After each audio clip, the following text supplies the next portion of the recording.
I see it as a career if you start young enough and if you meet the right people. I mean, this is really something that you can't just walk into it as a career. It's kind of like an opportunity thing. I mean, thus far, I am not a huge fan of the promotion end of it. It's not something I want to do. It's a lot of work, high risk, high reward.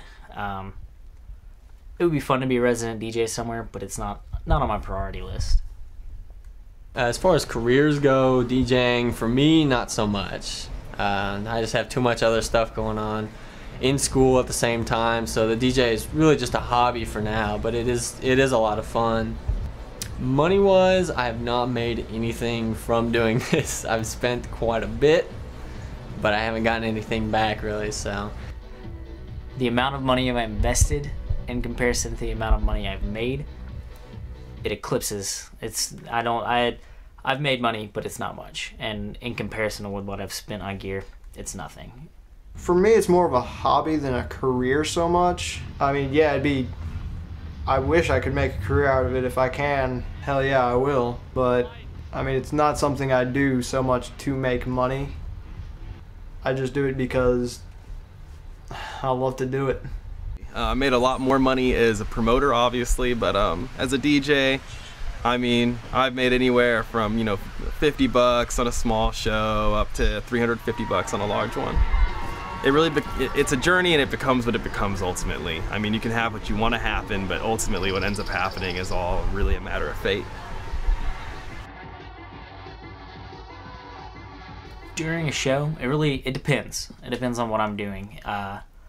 There are two situations for me. It's either my promotional group's throwing it, or I'm being booked. If I'm being booked, I watch the clock and make sure I go to the bathroom 15 minutes before I play. Otherwise, I might have to do some setting up, sound test, things like that. But really and truly, it's not too bad if you're not the main promoter guy throwing it. As far as other responsibilities at the shows go, usually it's just to play at my time slot, you know. A couple other times I've had to run the lights, run some of the sound. Usually we do setup and breakdown before and after on some of the lights and stuff. Sometimes we bring in extra sound, so we'll set that up and make sure it all works before we start. You want to build anticipation. That's basically, I think, the DJ's job throughout the night is to progressively build the anticipation of the night more and more and more as the next DJ goes on.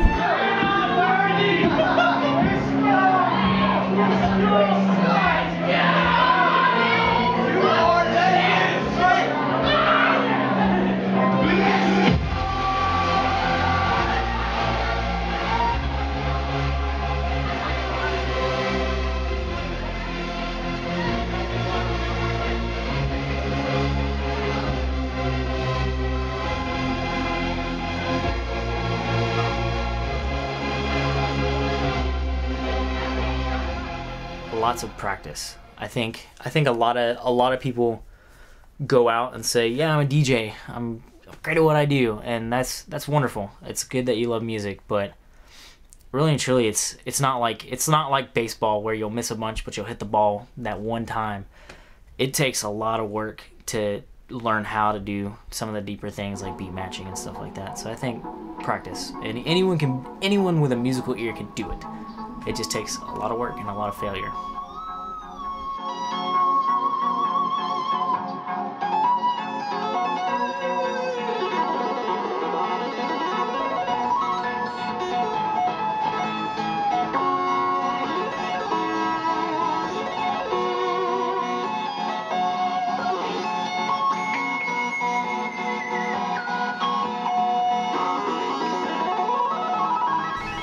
The Nashville rave scene, it's a very progressively transforming thing, I'll say. I mean, it started in one place, it grew into this huge unstoppable force where everybody was on the same page, and then it's kind of reached this season where it's branched off in a lot of different directions, and you have a lot of different sub-cliques, and of course dubstep's on top of everything right now, but whereas dubstep not on top of everything right now. So right now I just really say that it's in a season of change.